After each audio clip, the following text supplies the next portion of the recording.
తన 1 కొరింథీయులకు రాసిన పత్రికలో మాట్లాడుతుంది. 1 కొరింథీయులు 11:26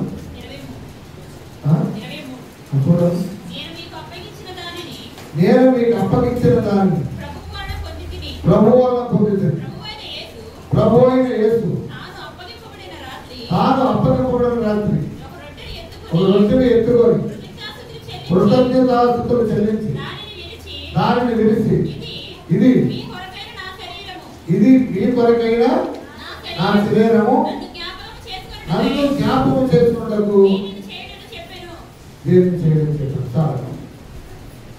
ఇప్పుడు ఈ రొట్టి తినడం దేనికి? ఒకసారి ఈ రొట్టి ఎందుకు ఏం జ్ఞాపకం చేసుకోవాలి? మన పిల్లలు చదువుకోవాలని జ్ఞాపకం చేసుకోవాలా? మనం ఆపదలో ఉన్నవాళ్ళని జ్ఞాపకం చేసుకోవాలా? మనకు ఆచరణకు వచ్చిందని జ్ఞాపకం చేసుకోవాలా? లేకపోతే మనకు మనం కాపాడినటువంటి వారు మనం వదిలే చెప్పారని జ్ఞాపకం చేసుకోవాలా? లేకపోతే బరువు వచ్చిందని జ్ఞాపకం చేసుకోవాలా?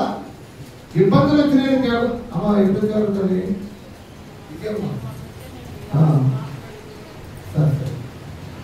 సరే, ఏం జ్ఞాపకం చేసుకోవాలి? మనం అందరూ వదిలేసారని జ్ఞాపకం చేసుకోవాలా? మనకు వదిలేసారని జ్ఞాపకం చేసుకోవాలి? లేదా తిట్టారని జ్ఞాపకం చేసుకోవాలా?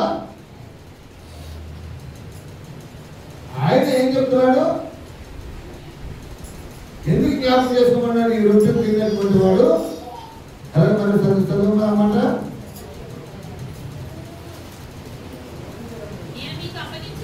నేను మీకు అప్పగించిన దానిని మీకేం అప్పగించాడంటే ఇది ప్రభు వల్ల పొందాం. ప్రభు అయిన యేసు నాకు అప్పగింపబడిన రాత్రి ఒక రొట్టెని ఎత్తుకొని కృతజ్ఞతాస్తుతులు చెల్లించి దానిని విరిచి ఇది మీ కొరకైన నా శరీరము, నన్ను జ్ఞాపకం చేసుకున్నట్టు దీన్ని చేయడం చెప్పాం. అంటే ఇప్పుడు మన బాధలు జ్ఞాపకం చేసుకొని మన దుఃఖం ఎలాగొచ్చారని తెలుసా? అమ్మో యాక్సిడెంట్ అయిపోయింది బాబు, దేవుడు రక్షించాడు బాబు. ఈ యాక్సిడెంట్ అయిపోయింది, దేవుడు రక్షించాడు. దేవుడి కృపే, దేవుడి మీద పోరాటం. పోతే నీ కన్నీరు దేవుని కోసం, నీ కన్నీరు నీ బాధల కోసమా, నీ కరువు కోసమా, నీ ఒంటరితనం కోసమా, నీ వెలివేసిన దాని కోసమా, లేకపోతే నువ్వు అవమానం పొందడం కోసమా? ఇది కాదే. ఆ తర్వాత ఆ ప్రకారమే 24 ఉన్నది 26 చూడమ్మా. ఈ రొట్టెను తిని ఈ పాత్రలో తాగినప్పుడల్లా ప్రభు వచ్చే వరకు ఆయన మరణమును ప్రసరించారు. ఎక్కడంటే ఈ యొక్క భూలోకంలో సర్వలోకంలో ఆయన మరణాన్ని పునరుద్ధానమును ప్రసరించాలి. అంటే ఇప్పుడు మనం చేయవలసిన విద్య ఏంటంటే మనం ఎవరిని జ్ఞాపకం చేసుకోవాలనుకుంటే అసలు ఏసు ఎలా వచ్చాడు ఈ భూమి, ఎలా వచ్చాడు మన పాపం తీసేయడానికి. అయితే ఎందుకు అన్ని అవమానాలు పొందాడు, ఎందుకు అన్ని పిడుగుతులు వదపడ్డాడు, ఎందుకు ఆయన మనం ఏడవద్దని చెప్పాడు, మీకోసము మీ పిల్లల కోసం ఏడవని చెప్పాడు. ఇవన్నీ ఇప్పుడు కూడా జ్ఞాపకం చేసుకోవాలి. తండ్రి నా కొరకు చేర్చబడ్డాడు. ఒక జ్ఞానానికి 12 ముళ్ళు. ఒక దెబ్బ కొడితే ఎన్ని లేకపోతాయంట? 12 లేకపోతాయి. ఎన్ని దెబ్బ కొట్టారంటే ఒకటి తక్కువ 40 దెబ్బలు. ఎంత చీల్చేసారో, ఎంత చీల్చబడిందో.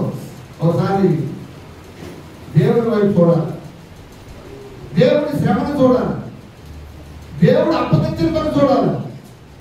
నాకు అప్పగింపబడినది ఆయన అప్పగించాడు, ఆయనకి అప్పగింపబడింది, మనకి ఇవ్వబడింది. ఇప్పుడు ఆయన నమ్మకం తర్వాత మనల్ని నిజంగానే త్వరగా ఉంటాడు, ఒంటరిగా ఉంటాడు. ఆ కార్యక్రమాన్ని ఆయన మూలంగానే జరిగిస్తాడు.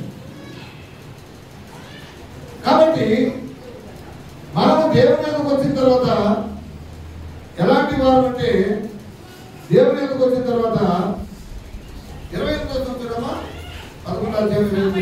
కాబట్టి ప్రతి మనుషుడు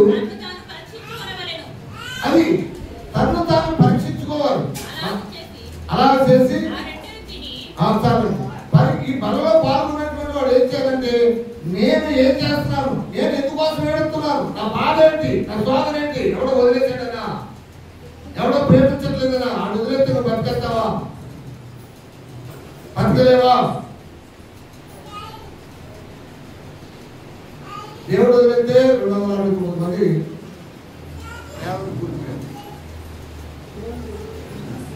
అర్థమైందండి.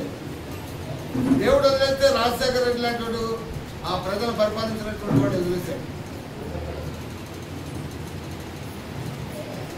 కాబట్టి మనము దేవుడితో ఉన్నాం.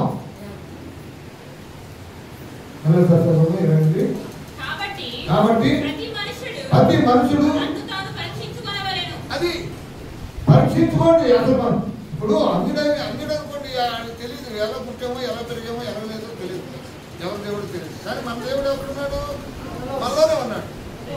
కాబట్టి ఇప్పుడు యేసే ఆ దేవుడు ఆత్మ, కాబట్టి ఆయన పరీక్షించుకోవాల్సినటువంటి బాధ్యత ఉంది. అసలు మన కన్నీరు ఎందుకు కన్నీరు పడుతున్నాం? మమ్మల్ని ఎవరు చూడలేదా?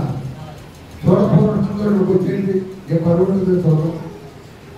చూడకపోవడం అందరూ ఇక్కడికి వచ్చేయండి. లోకమే, ఈ లోకము మనకి యోగ్యమైనది కాదు.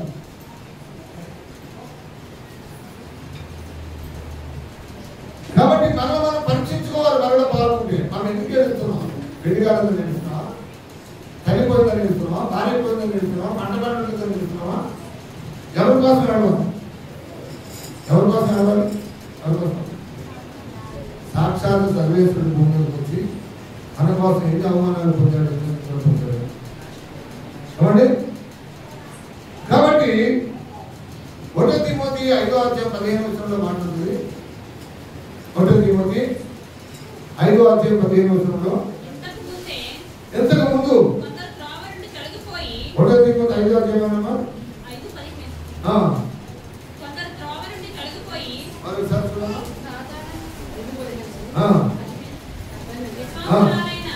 విశ్వాసురాలైన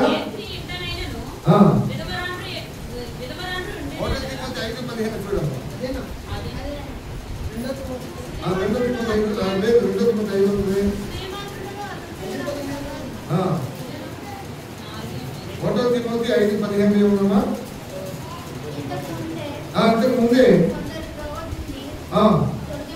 తొలగిపోయి సాతానును వెంబడించిన వారే ఉన్నారు. చూడండి, అంటే ఇప్పుడు ఆ విశ్వాసురాలు ఆ మాట చెప్పండి. విశ్వాసురాలై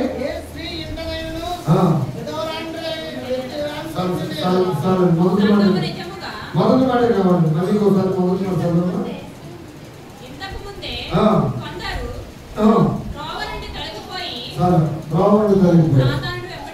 సాతాను వెంబడించింది అంటే దీని అర్థం ఏంటంటే, సాతాను వెంబడించడం అంటే మనం దేవుని యొద్ద నుంచి వెళ్ళిపోయి పాపంలో కూరుకుపోయాం, పాపంలో అబద్ధాల్లో మోసంలో కూరుకుపోయాం. కాబట్టి ఇప్పుడు మనం రొట్టె తీసుకోవడానికి దేవుని దగ్గరికి రావడానికి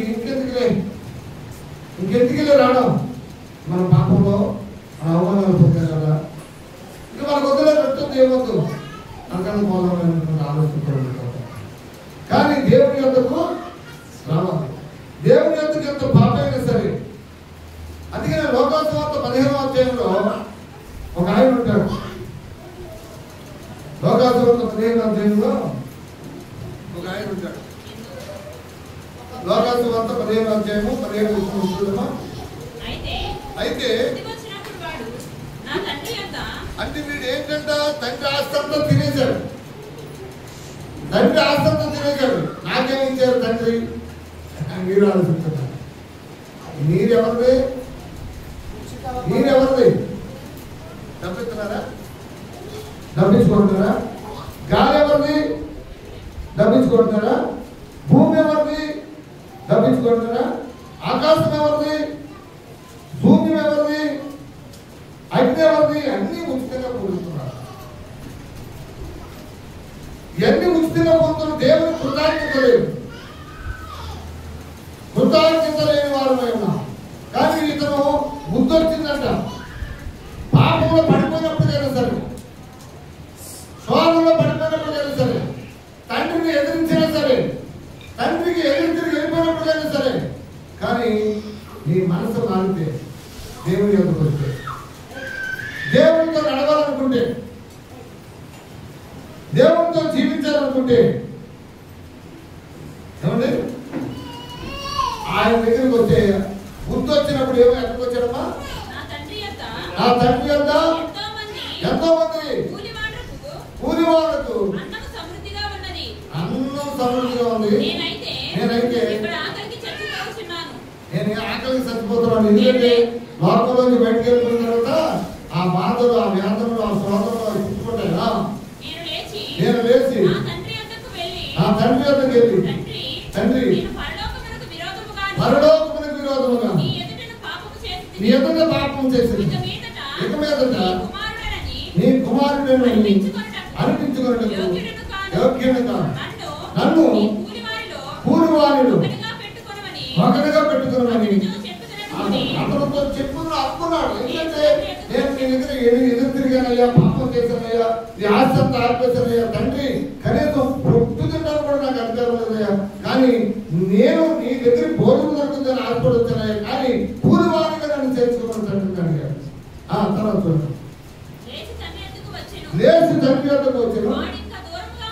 వారు ఇంకా దూరంగా ఉన్నప్పుడే, కాబట్టి పాపంలో పడిపోయినటువంటి మనం కూడా ఎవరైనా సరే దేవుని యొక్క కొందాం అనుకుంటే దేవుడు మనల్ని అంతకంటే ముందే చూస్తాడంట.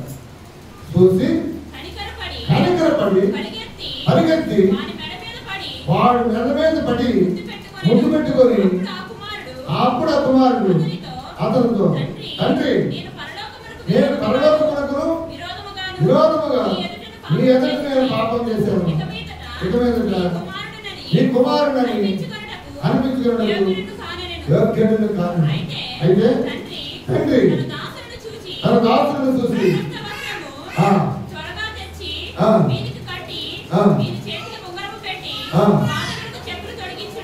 దేవుని స్తోత్రం. నువ్వు ఎక్కడ దొరికేసి వచ్చినా, ఎక్కడ మాసిపోయి వచ్చినా, దేవుని ప్రేమ ఎలా ఉందో తెలుసా? ముద్దు పెట్టాడు ముందు.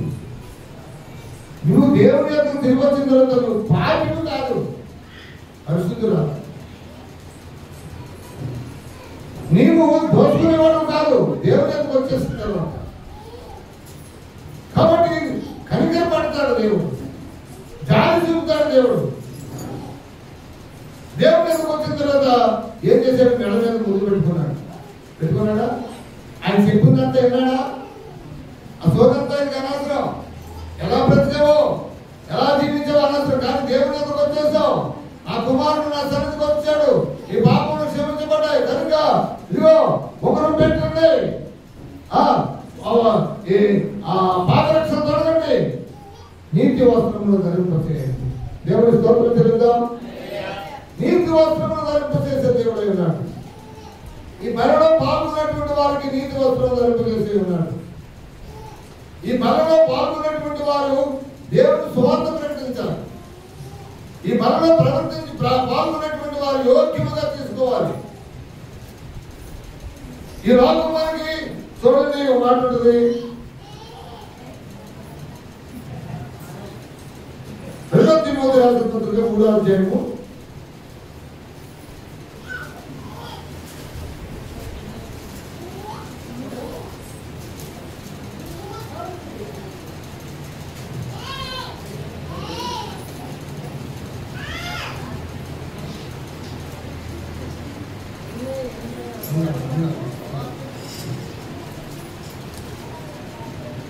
16:33. యోహాను సువార్త 16:33 అవుతున్నాడు. యోహాను సువార్త 13 ప్రభు ఎలా చెప్తున్నాడు? లోకంలో మీకు సమాధానం కలిగినట్టు 33 ఈ మాటలు మీతో చెప్తున్నాను. లోకంలో మీకు శ్రమ కలుగును, అయినను ధైర్యం ధైర్యం తెచ్చుకోండి. ఎందుకంటే లోకంలో మనకి ఏం కలుగుతుంది? శ్రమ. ఇప్పుడు అపరంజికి ఏం కలిగింది? శ్రమ కలిగింది. అప్పుడు ఎవరు జ్ఞాపకం చేసుకోవాలి? దేవుని జ్ఞాపకం చేసుకోవాలి, సంఘాన్ని జ్ఞాపకం చేసుకోవాలి, దైవజన్ని జ్ఞాపకం చేసుకోవాలి. లోకంలో మీకు శ్రమ కలుగుతుంది. దేవుడి లోకంలో మీకు శ్రమ కలుగుతుంది. ఆయనను ధైర్యం తెచ్చుకోండి. ఒక వ్యక్తి రక్షణ పొందుటకు, రక్షణ కొనసాగుటకు శ్రమను ఎదుర్కోవాల్సి వస్తుంది. ఇప్పుడు అడుగడుగును కూడా మన రత్నరాజు గారు అక్కడ పాటకెళ్ళి కూర్చుంటాడు. ప్రతి వాడు ఆయన ముల్లెట్టి కొనడమే. కొడని వాడు ఎవడో కూడా ఉండడు. ఎందుకంటే ఈయన పరిశుద్ధుడట్రా, పవిత్రుడట్రా, దేవుడు రక్షించాడంట్రా. రక్షణ అంటే అదే అవమానాలతో కూడినటువంటి. కాబట్టి విశ్వాసులకు శ్రమలే ఉంటాయి. శ్రమలోనే పరిపూర్ణ అవ్వాలి. శ్రమలనగా ఎలా ఉంటుందండి? హింస. దేవుడిని నమ్ముకున్న వారిని అందరికీ హింస, అవమానం. నేను కారు యాక్సిడెంట్ అయిన రోజున ఉదయం సేవతో విజయవాడ నేను ప్రార్థనకే కాబట్టి అక్కడ ఫోన్ నెంబర్ ఇస్తాను, మాట్లాడండి. వాడు యాక్సిడెంట్ అయిన తర్వాత విజయవాడ ప్రార్థన అయిపోవాలంటే వచ్చాను. కానీ మన కాగితాలు, రిజిస్ట్రేషన్ కాగితాలు ఉండిపోయింది. ఆ రిజిస్ట్రేషన్ కాగితాలు తీసుకొని అమ్మగారితో ఫోటో చేయించాలని ఆశతో తిరిగి స్లోగా వెళ్తున్నాను. కానీ అయినా సాధారణ కాదు, పందు రూపంలో వచ్చి చేశారు. ఈ పందును ఇది మూడోసారి అనమాట. నా చిన్నతనంలో చంద్రబాబు గారు వ్యవసాయం చేసినప్పుడు పంది పిల్లలు వచ్చి, తర్వాత ఈ మధ్యకాలంలో కైపులో వస్తుండగా పంది పిల్లలు వచ్చినాయి. చిన్నపిల్లలు పాల్గొంటున్నారు. తర్వాత ఇప్పుడు పందులే ప్రపంచంగా వచ్చేసింది. సాధారణ స్వరూపం. కాబట్టి శ్రమ, హింసలో దేవుడు నమ్ముకున్న వాడు, మనలో పాల్గొనేటువంటి వారికి నీతిగా ఉందాం అనుకుంటే అందరూ ఏర్పాటు చేయడమే, ఆఖరి కరువు ఏర్పాటు చేయడమే, ఇబ్బందులు ఏర్పాటు చేయడమే.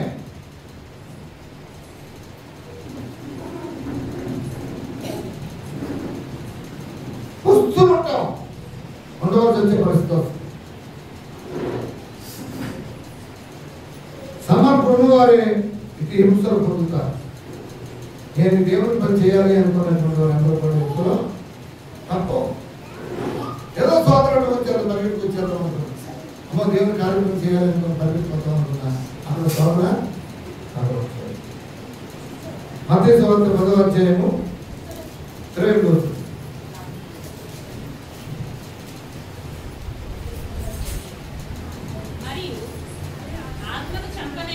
మరియు ఆత్మను సంపనేరక దేహమును చంపువారికి. అది ఎందుకంటే ఒకవేళ మనం శ్రమలతోటి, కరువుతోటి, కష్టంతోటి ఉన్నామేమో, కానీ మనం ప్రభు వెళ్తున్నాం కాబట్టి, పరలో పాల్గొనేవారు కాబట్టి, పరలో జ్ఞాపకం చేసుకునేవారు కాబట్టి, క్రీస్తుని జ్ఞాపకం చేసుకునేవారు కాబట్టి, దేహమును చంపువారికి భయపడకండి అని ప్రభు చెప్తున్నాడు. పాట కూడా ఉందిగా, ఆత్మను సంపదని దేహాన్ని చంపే మనుషులకు భయపడకయ్యా.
లోకము మనకి 3 నెలల ముచ్చటే.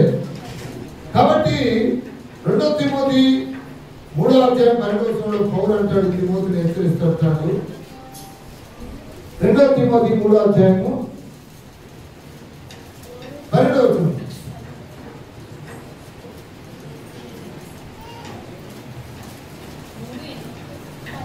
3:12.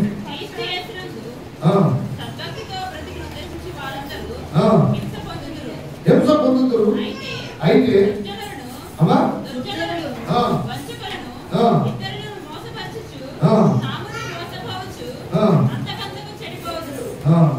కాబట్టి పౌలు తిమోతితో హెచ్చరిస్తున్నాడు, సద్భక్తితో బ్రతుకును ఉద్దేశించిన వారందరూ కూడా ఏంటి పొందుతారు?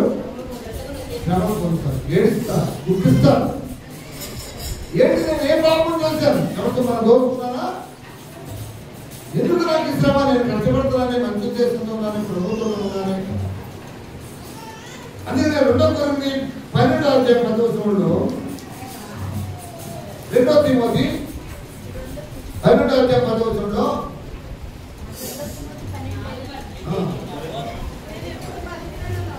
అమ్మా నేను ఎప్పుడు బలహీనుడను అప్పుడే బలవంతుడు అవుతాను.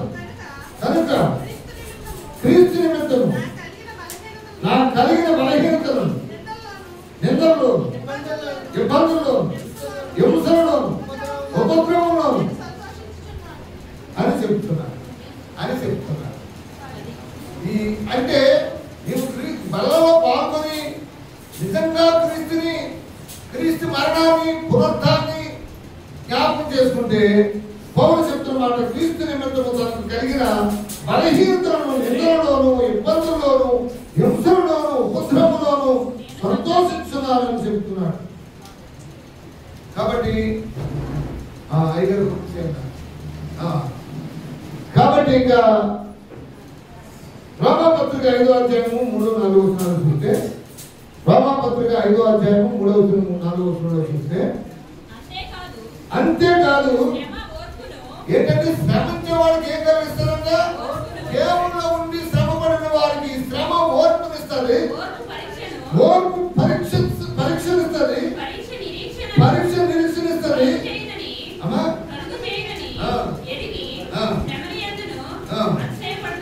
దేవుని స్తోత్రం. కాబట్టి కంగారు పెట్టుకోకండి, శ్రమ యందు అతిశయపడదు. శ్రమ యందు అతిశయపడదు. ఎందుకు కరువులో మీకు అన్నీ నేను చెప్పానుకో నిజమేనా అబద్ధమేనా అనుకుంటారు. 2 సంవత్సరాల కానీ అమ్మగారికి ఇల్లు ఆఫీసు కానీ అమ్మగారికి 20 రూపాయలు ఖర్చు పెట్టి రోజు కార్ల మీద, మోటార్ సైకిల్ మీద, ఆటోల మీద తీసుకెళ్ళి 2 మనుషులు ఖాళీగా ఉండి చేశారు. శ్రమ కాదంటారా? అయినా సరే మనిషి బతుకుంటే ఆ కాలం అనుకున్నాం. కానీ దేవుని పిలిచి ఎవరు మాట్లాడుతున్నారు? వీళ్ళు అమ్మగారు వెళ్ళిపోయింది. శ్రమ కాదంటారా? 4 రోజులు భోజనం లోపలికి వెళ్ళాలి. ఎలా 10 రోజులు కార్యక్రమం అయిపోయింది. కార్యక్రమం అయిన వారు కూడా భోజనం లోపలికి వెళ్ళాలి. సరే భోజనం తినే పరిస్థితులు ముందు తిన్నాం అనేటప్పుడు యాక్సిడెంట్ అయిపోయింది. శ్రమ కాదంటారా? వదిలేయాలంటారా? రోమీయులకు రాసిన పత్రిక 8వ అధ్యాయము 35వ వచనంలో,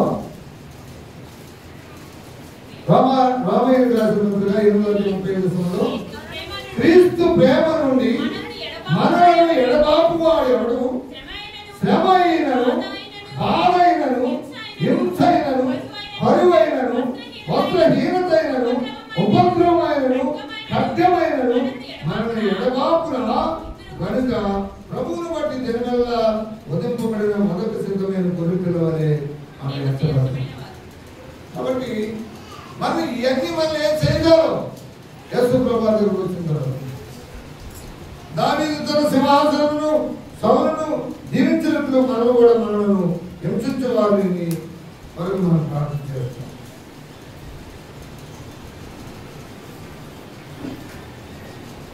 పౌలు పరిచర్య కొరకు ఎంత ఇబ్బంది పడ్డాడు? 2 కొరింథీయులకు రాసిన పత్రిక 6వ అధ్యాయము 3వ నుంచి చదివితే,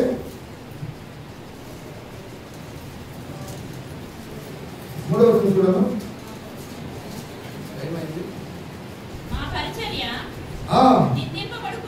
నా పరిచర్య నిందింపబడు నిమిత్తము ఏ విషయంలోనైనా అభ్యంతరమేమి కలగజేయక శ్రమల యందును ఇబ్బందుల యందును ఇరుకుల యందును దెబ్బల యందును చెరసాలలోను అల్లరిలోను ప్రయాసలోను జాగ్రత్తలోను ఉపవాసములోను మిగిలిన ఓర్పు కలిగిన సత్యవాక్యం చెప్పడం దేవునికి పరిచర్యకుడే ఉంటాం. చనిపోవచ్చినట్లు ముందు కూడా బ్రతుకుతాం, చనిపోయినట్లు ముందు కూడా బ్రతుకుతాం. ఆ అభివృద్ధి గారు ఏమనుకుంది? ఏది ఏదో అయిపోతానేమో అనుకుంది, అవునవా? కానీ బ్రతికింది. దేని మూలము కంటే దేవుని మూలంగానే. అపోస్తులైన వారు అనేక శ్రమలలో వారు బ్రతికారు. అపోస్తుల కార్యము 14:22 సమయం అయింది, దొరుకుతారు. అపోస్తుల కార్యము 14:22 విశ్వాసము నిలకడగా ఉండబడని అనేక శ్రమలు అనుభవించి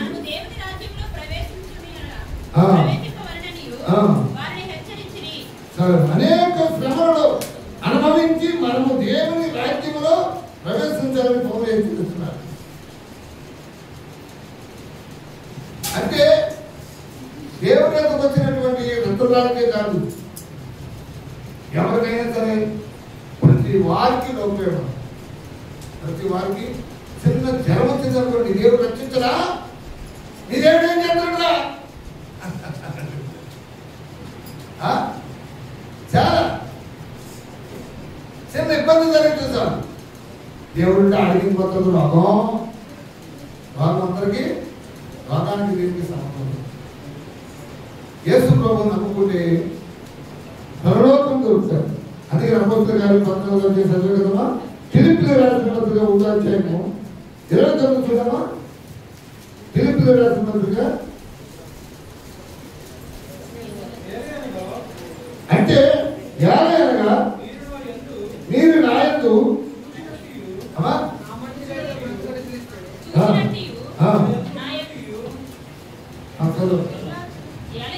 దూరం అయిపోయింది. ఏలయనగా మీరు చూసినట్టు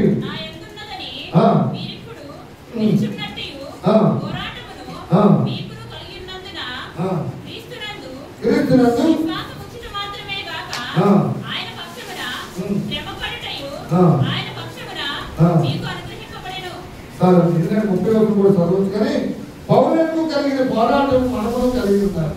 మరియు క్రీస్తు యేసునందు విశ్వాసము ఉంచుటే కాక ఆయన పక్షమున శ్రమపడి మనకు అనుగ్రహింపబడును. శరీరము అలంకరణ లంచం తీసుకున్నటకు, శరీరము పౌరుషము సుఖము కోరుకున్నటకు వద్దనుకొని ప్రభు నామము నిమిత్తము, కుటుంబీకరము, బంధువుల నిమిత్తము, ఉద్యోగం నిమిత్తము, ఆశ్రయ నిమిత్తము కోల్పోతే హింస. ప్రభు కోసం పనిచేస్తూ కొన్ని అవకాశాలను పోగొట్టుకుంటాం, కొన్ని ఉద్యోగాలు కూడా పోగొట్టుకుంటాం. అది హింస. శ్రమను వచ్చినట్టు ప్రార్థించమని బైబిల్ చెప్పట్లేదు. మాకు శ్రమలు రావాలని ఎవరు కోరుకుంటారా? బైబిల్ ఏం కోరుకుంటారు? కాబట్టి నీతిగా బ్రతికిన వారికి తప్పగా శ్రమలు వస్తాయి. రక్షణలో హింస ఒక భాగమై ఉన్నది. మరో మాటలో చెప్పాలంటే హింస పొందుటికే మనం రక్షింపడతాం. అలాగే ఏదో మనకి ఇల్లు ఉండదు, వాళ్ళు ఉండదు, అనుకోవద్దు. దేవుడు నమ్ముకున్న అలాగే ఉంటుంది. కాబట్టి శరీర హింస ఎన్నడూ పడకపోయాడు. దేవుని పక్షముగా మాట్లాడినందుకు ఎప్పుడైనా అవమానాలు వస్తాయి. ఒకవేళ శరీర హింసలు మీరు పడలేదనుకోండి, రక్షణ పొందాలి దేవుని కోసం ఏదో చెప్పారనుకోండి, అవమానాలు మీకు తప్పగా వస్తాయి.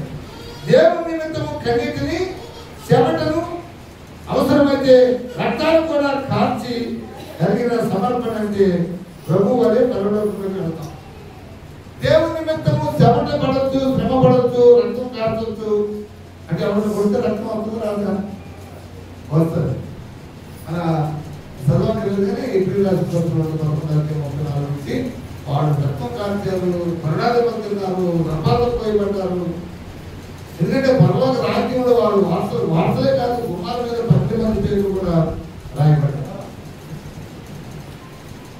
ఆయన నామము నిమిత్తము మనం ఏమైనా సరే లోకాసు వార్త 21వ అధ్యాయంలో 16-17 చూస్తే, లోకాసు వార్త 21:16-17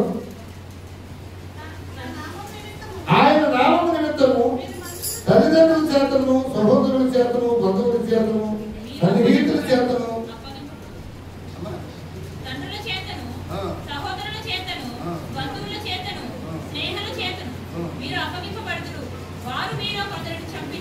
అది ఏంటంటే ఇప్పుడు మీకు తెలియదు, నేను ఒక అవమానం కాసా, మనలోనే ఉన్నటువంటి వాళ్ళే రెండయ్యా ఏం పర్లేదు అన్నారు. అక్కడికి వెళ్ళిన తర్వాత మెళ్ళ కంట వేసి 2 అబ్బాయిలు పట్టలేదు కానీ మెళ్ళ కంట వేస్తాను ఒక విషయంలో కాదు. కాబట్టి మనుషులందరి చేతను దేశించబడి అప్పగింపబడదులని ప్రభు ముందుగానే చెప్పాడు. అందుకే లోకాసు వార్త 12-11 వారు సమాజ మందిరంలో పెద్దల యొద్దకు, అధిపతుల యొద్దకు, అధికారుల యొద్దకును మిమ్మల్ని తీసుకుని పోయినప్పుడు మీరు ఎలాగ ఏమి ఉత్తరమించదు, ఏమి మాట్లాడదని చెప్పకూడదు. మీరేమి చెప్పాలని చెప్పవలసిందియో పరిశుద్ధాత్మే ఆగడిలోని మీకు ఒక సంగతి విశ్వాసం. ప్రభు నిమిత్తం నిమిషపడాలంటే ఎక్కడున్నా నిత్యం బ్రతుకుని క్రిస్తే మనం వాళ్ళు బ్రతికమంటే సింహం లాంటి వారు వాడు విమానం కోల్పోయి చనిపోయారు. అంతేకాదు డాక్టర్లు, యాక్టర్లు, బలవంతులు, భాగ్యవంతులు ఈ ఆంధ్రప్రదేశ్ యొక్క మెడికల్ విషయంలో చంద్రబాబు గారు కూడా, మినిస్టర్ కూడా చనిపోయారు. అంటే వాళ్ళని ఎలా తీసుకెళ్లారో కూడా మీకు తెలియదు. తల్లి ముట్టుకోలేదు, తండ్రి ముట్టుకోలేదు, ఇంకెవరు ముట్టుకోలేదు, బిడ్డలు ముట్టుకోలేదు. కానీ అలాంటి పరిస్థితి. కానీ పరిశుద్ధ గ్రంథంలో ప్రభువు నమ్ముకున్నటువంటి వాళ్ళందరూ కూడా పరిశుద్ధంగా వెళ్తాం, మహిమా ప్రవేశం చేస్తాం. కాబట్టి మనం బ్రతుకున్న వారు ఉంది, మనం బ్రతుకున్నవారు, మనం జీవించేవారు. ఎపిసోడ్ రాసిన పత్రిక 2వ అధ్యాయంలో మాట్లాడుతుంది. టైం అయిపోయింది.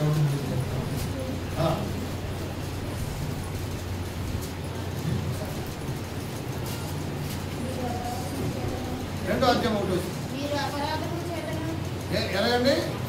మీరు అపరాధముల చేతను, పాపముల చేతను మీరు చచ్చిన వారే ఉండగా ఆయన మిమ్మల్ని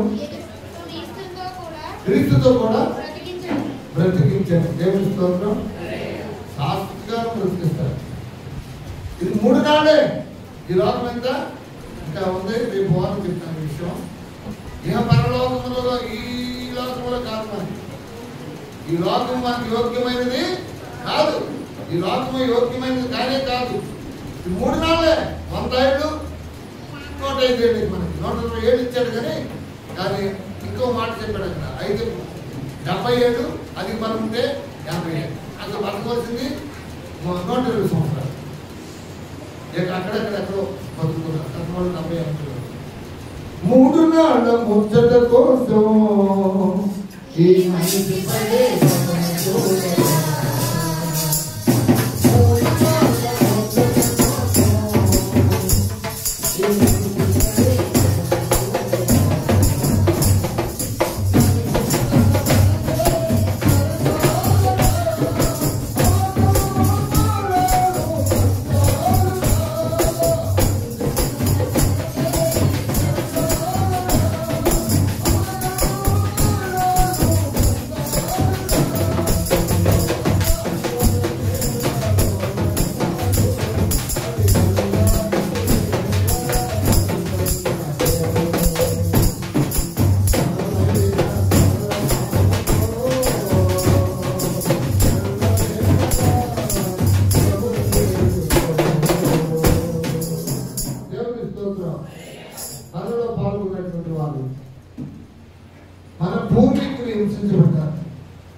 చేర్చబడ్డారు.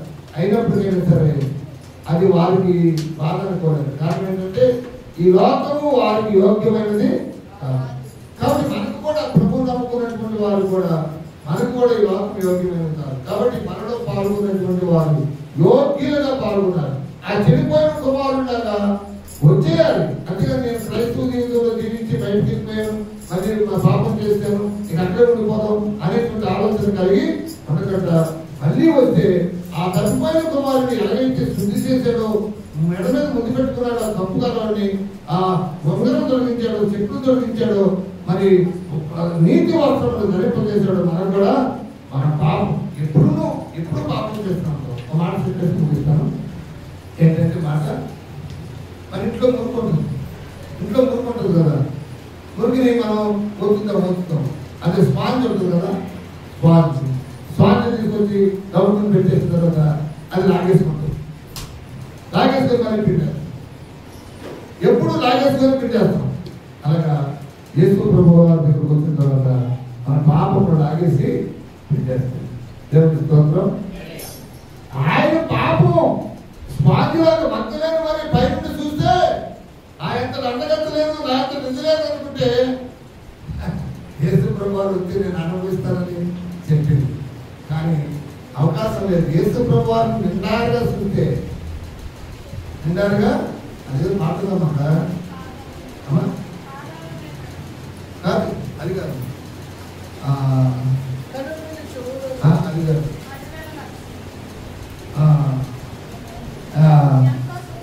ఎంతో సుందరుడమ్మా ఆవిడ ఆయన ఎలా చెప్పాలంట, ఎంతో సుందరుడమ్మా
పైనుంచి చూడగానే ఆ యొక్క ఆ పాపము నేత్రాలు యేసు ప్రభు దగ్గరికి వచ్చినటువంటి వాడికి పాపమును తీసుకునే శక్తి ఆయనకి, పాపమును క్షమించే శక్తి ఆయనకి.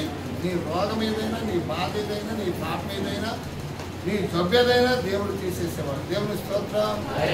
కాబట్టి దేవుని యొక్కకు వస్తే ఆ తప్పిపోయిన కుమారుడు ఎలాగైతే శుద్ధి పొందాడో మనం కూడా శుద్ధి పొంది మనలో పాల్గొని ఆయన మరణ పునరుద్ధానాలు జ్ఞాపకం చేసుకోమని యేసు ప్రభు వారు చెప్తున్నారు.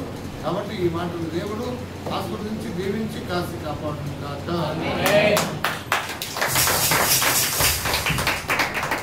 దేవునికి స్తోత్రం. యేసు ప్రభు వారు మనం అనుగ్రహించింది ఏంటంటే తన జీవిత కాలంలోనూ మనందరినీ కూడా రక్షించి ఆయన యొక్క శరీరమును రక్తమును తినడానికి తాగడానికి ఆ విందులో పాల్గొనే భాగ్యాన్ని దేవుడు ఇచ్చాడు. ఆదికాండ గ్రంథము 14వ అధ్యాయము 18వ వచనం మనం చూస్తే జయించిన వాడు ఎవరంటే, జయించిన వారు. ఈ పాస్టర్ గారు చెప్పారు, ఏం చెప్పారు? యేసుప్రభు వారు ఈ లోకానికి రావడానికి ముందుగా ఏం జరిగింది? ఈ లోకంలో ఆ దేవుడు సర్వ మానవాలను రక్షించడం ఈ లోకానికి ఏమి ఇష్టం లేదు కాబట్టి అతను రాకూడదని 2 సంవత్సరాల్లో పిల్లలను అందరూ కూడా బంధించేశారు. కానీ దేవుడి యొక్క ప్రణాళిక ఏంటి? నిన్ను నన్ను రక్షించాలని. ఎంతమంది చనిపోయినా, ఎంతమంది ఏమైపోయినా, కానీ నీకు నాకు కూడా రక్షణ ఇచ్చాడు. మరి ఆ రక్షణ మనం నిర్లక్ష్యం చేయకూడదు. కాబట్టి ఈ యొక్క రక్షణ మనకు ఉచితంగా క్రీస్తు కృపలో అనుగ్రహించబడింది. ఆదికాండ గ్రంథము 14వ అధ్యాయం 18వ వచనంలో మాట సెలవిస్తుంది. అబ్రహాము వారిని వారి యొక్క ఆ దేశం వారిని చెరపట్టుకొని వెళ్ళిపోయిన వారిని అందరూ కూడా విడిపించుకొని వచ్చినప్పుడు ఇగో ఆ జయించినప్పుడు ఏమి చేయడానికి ఆశీర్వదించి రొట్టెలు ద్రాక్ష రసము ఇచ్చారు. ఎవరు ఇచ్చారు? అబ్రహాంకి ఇచ్చారు. ఇప్పుడు మీరందరూ కూడా జయించారు కదా. ఏం జయించారు? శోధన జయించారు, బాధలు జయించారు, నిందలు జయించారు, లేకపోతే అవమానాలు జయించారు. అన్ని జయించి అన్ని పంతకాల నుండి విడుదలయ్యి ఇక్కడికి వచ్చి కూర్చున్నారంటే దేవుడు మీకు ఉచితంగా వచ్చిన రక్షణ కదా. కాబట్టి ఈ రక్షణ దేవుడు మీతో మాట్లాడుతున్నాడు. కాబట్టి ఈ మాటకి దేవుడు ఏం చేయాలని సెలవిస్తున్నాడంటే మీరు చూడండి, ఆదికాండం 28వ అధ్యాయంలో మనం సెలవిస్తున్న మాట 28:19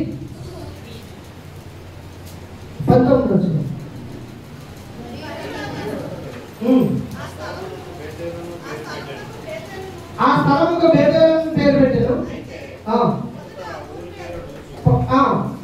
20 చదవండి. అప్పుడు యాకోబు నేను తిరిగి నా ఇంటికి నేను వెలుచున్న ఈ మార్గంలో నన్ను కాపాడి తింటకు ఆహారం ధరించుకుంటకు వస్త్రములను నాకు దయచేసి ఎడలా యెహోవా నాకు దేవుడై ఉండును.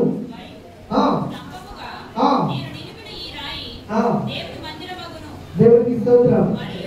అక్కడ ఏదైతే ఆకాశంకు భూమికి ఒక నిశ్చితంగా ఏర్పరచబడిందో, ఆయనకి కలలో దర్శనమిచ్చిందో, ఇది మహాభయంకరమైన స్థలము, ఇది దేవుని మందిరము, ఇది దేవుని గమనాన్ని గుర్తెరిగాడు కాబట్టి అక్కడ ఒక నిర్ణయం తీసుకున్నాడు అనమాట.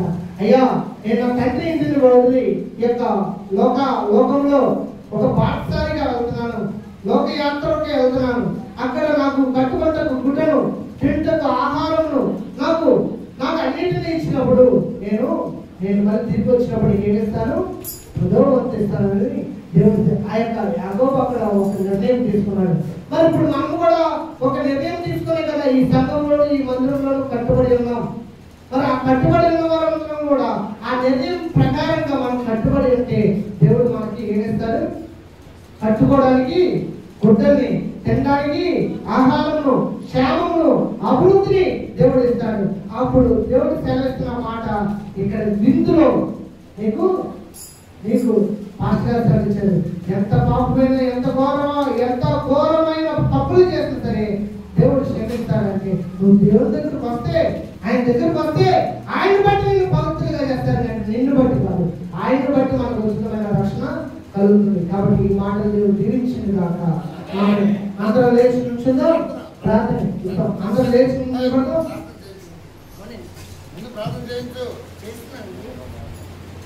దేవునికి స్తోత్రం. మన మధ్యలో నా శారణతో ప్రార్థన చేస్తారు.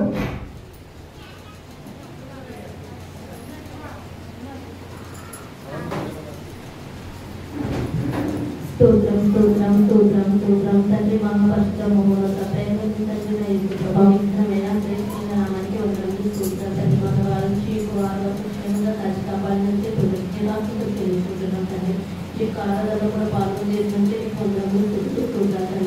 నిన్న వాక్యం బట్టి స్తోత్రం. ఈ యొక్క వాక్యం విడిచిపెట్టడం తండ్రి, వాక్యానుసారం నడుచుకునే వాక్యాన్ని అందరూ అనుగ్రహించమని దయచేసిన ప్రభావ మీ పాదాలు సన్నిధి చేసుకుంటాం దయచేయండి.